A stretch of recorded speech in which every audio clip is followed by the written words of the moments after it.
सोना सिंह राजा हमरा इस ससुर के लोग सोनमतिया कहिए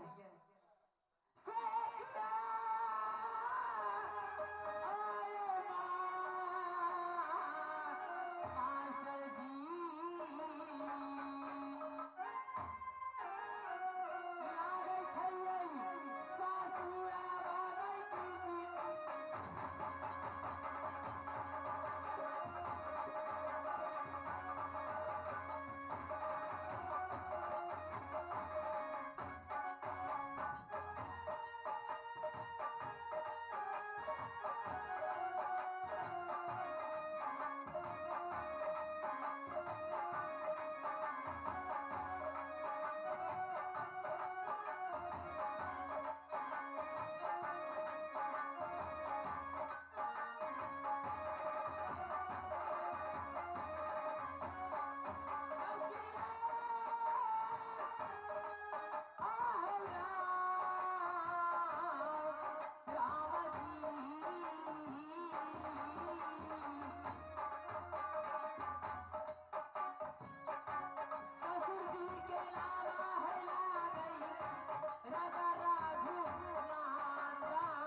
हेलो बाइन के सुइत रहे छी छोड़े छी के ना यो हमारे ससुर घाटमपुर शहर ससुर जी के नाम राजा रघुनंदन सिंह हमारे ससुर के गर्भ से 7 गो पुत्र के उत्पत्ति भेले जेमे सबसे पैघ हमारे घर वाला जे इलाका में डाकू नाम से जानल जाइए एहन शक्तिशाली राजा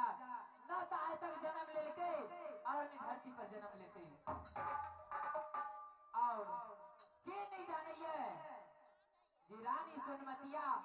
6 महीना आगू के बात बुझे 6 महीना पाछू के बाद में सब याद रहे छे कि 6 महीना पहले ठनका गिरल रहे लेकिन 6 महीना आगू के बात हम जाने छे ऐसा गोतानी आ गई हमारा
लेकिन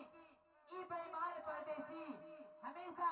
छीन झपट में लागल रही है। डाकू फसियार संगे हमार विवाह हो गए, हमेशा लुटेरा बनल रही है।